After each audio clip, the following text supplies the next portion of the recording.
Hello, and welcome to the Castle Talk podcast of the Castle of Horror podcast, where we talk to writers and creators of today's genre worlds. From Denver, Colorado, I'm your host, Jason Henderson, author of the Alex Van Helsing series from HarperCollins.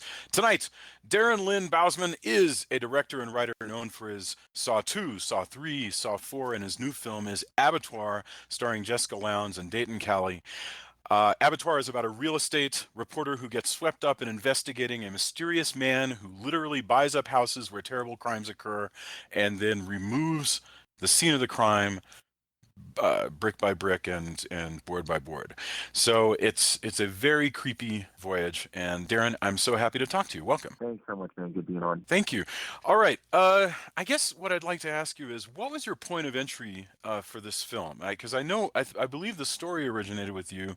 Was it, I want to do a haunted house movie? What brought you to this material? Good question. I never know what brings me to anything until I'm midway through shooting it. I think that for me, I've always had this kind of idea that I want to do off-center storytelling to kind of familiar genres. And so in the case of this, it wasn't about wanting to make a haunted house movie or wanting to make a ghost movie. It was about wanting to do a new kind of unique spin on a horror film. And so my idea was, at the time, I was watching a lot of film noir, and I was a huge into Bogart and just kind of sucking up all of his movies. And I was like, it'd be interesting just to see what Humphrey Bogart would look like today. If you were making a modern day movie, how would this guy be? And so I started off with this idea of, kind of putting him in one of my movies and then taking Lauren Bacall and doing the same thing.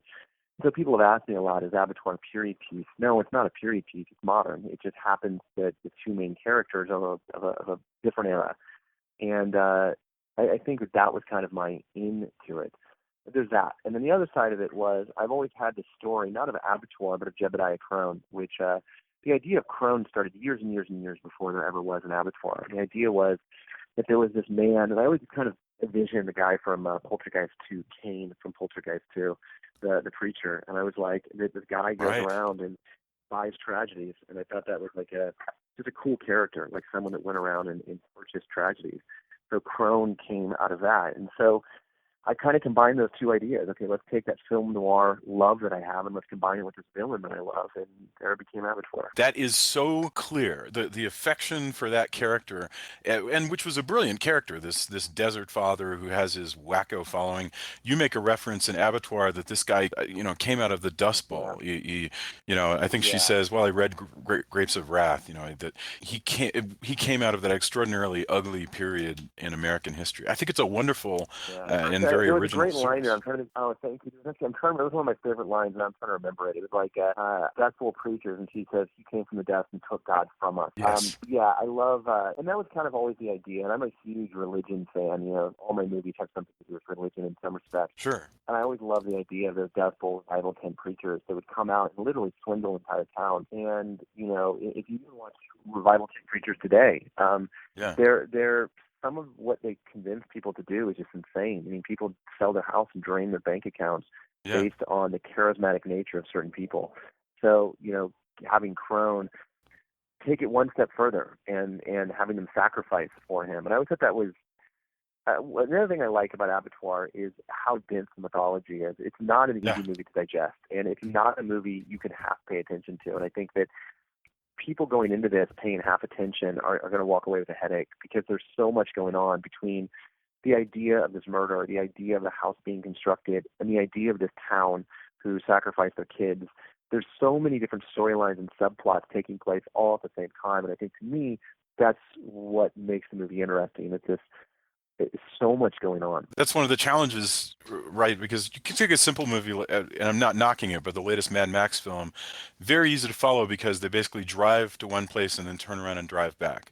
Extremely simple to follow, but this isn't that. You start with a murder mystery, you layer on another mystery, you layer on more, and I agree with you. There's a lot of plots going on. Do you think with the advent of VOD, the fact that people can watch stuff at home, do you think people pay closer attention than in the old days of movie theaters, or do you think it's no, I don't at all. And in fact, I have this mantra in my life now. I just got finished with this year project called the Tension Experience. I was going to ask you about that. I recommend.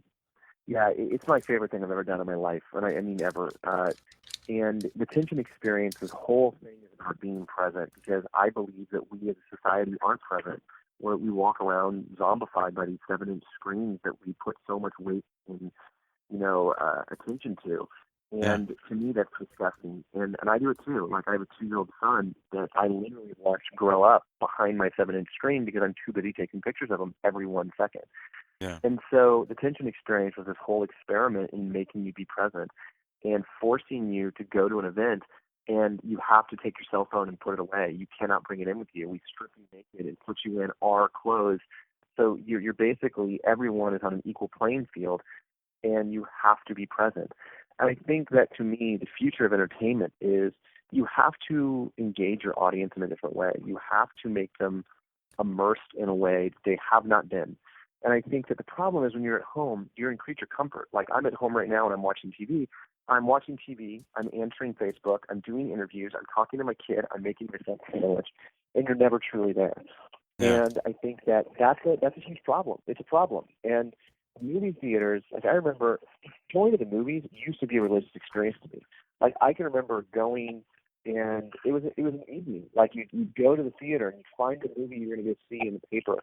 And then once you got that movie you're seeing in the paper, you'd dress up and you would go to dinner and you'd see this movie and you'd then go talk about the movie. That doesn't happen much anymore. Movies Yeah. are easily consumable and forgotten about. And that's the other thing is I forget about more movies than I can remember because I watch so many of them now because they're so easily and readily accessible to me.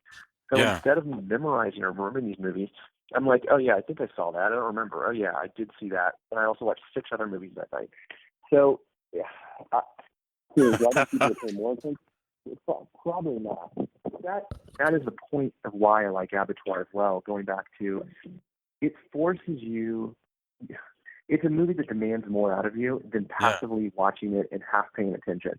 And I hope that people will notice that when they're watching it, that it's a talking movie. People have critiqued me about, oh, you talk too much in the movie. Fuck you, exactly. I talk too much during the Yeah. movie, and that's what I want. I want you to have to listen to what they're saying. I want the story to be told through their words, and I want that's a huge thing for me.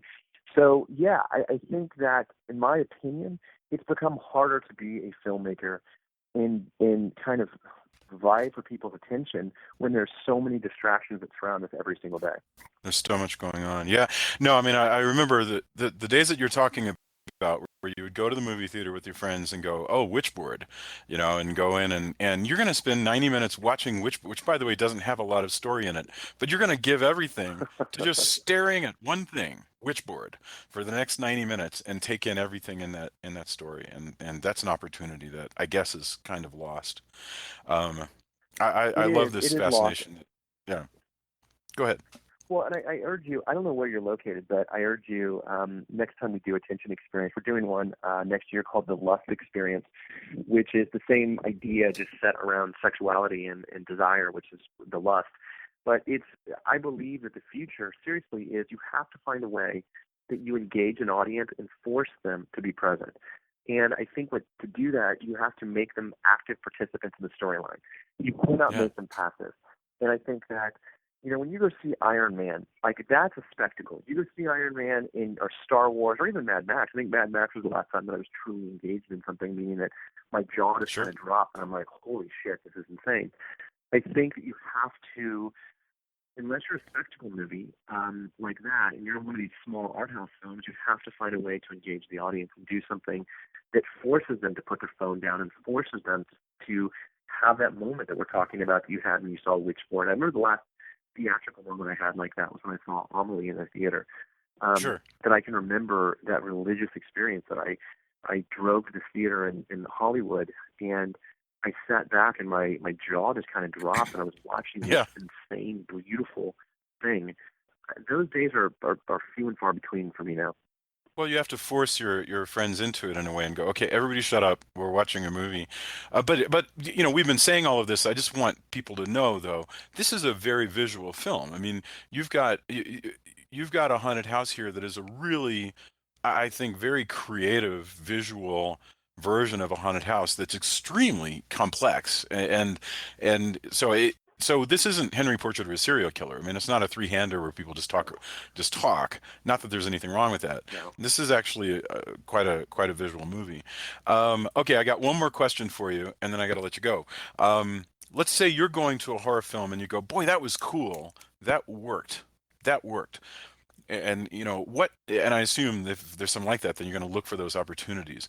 What is it in a horror film that you feel like, well, this is the reason such a piece of work exists? What makes you go, boy, that was cool? Well, there's two movies this year that I've seen that have done that for me, that I've seen in the last 12 months, that I'm like, that worked, and that was amazing. The movies that are not for everybody, they're both slow burn type movies, but they both had that, they grabbed me by the throat. The first one was a movie called The Witch, which was so Hmm. shocking because I don't think I was expecting it. And the other one was a movie called The Invitation. Both movies had the same kind of effect on me, that I felt dirty watching them in a good way, meaning that I just felt like I was a voyeur in something I shouldn't be paying attention to or watching. So I think for me, those both of those films had that kind of impact that you're talking about. As it Yeah. relates to like why and what it was, I think it wasn't glistening glamour, and I think that in those movies they were very reserved in their approach. I know if you've seen The Witch, but that's a very kind of reserved film Yeah. in the way that it's kind of put out there. It's cold. Um, You I can think feel it's the cold in that it movie, is. you know?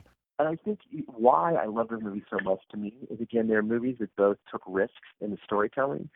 Specifically, The Witch, it's a risky film, and it did something that it presented a witch in a way that I hadn't seen it before.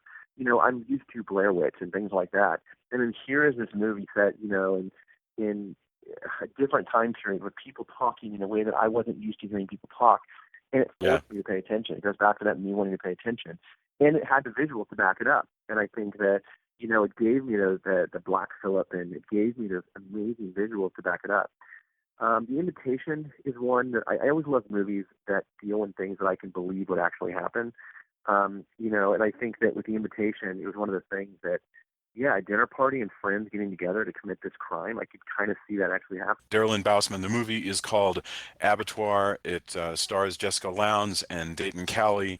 It is a very interesting haunted house movie, I should say noir. So it's a noir mystery that leads to a very strange haunted house movie. It needs to be seen. It's available in some theaters and VOD right away. So check it out. Thank you very much. I hope we get a chance to talk again. Thank you so much, man. Ciao.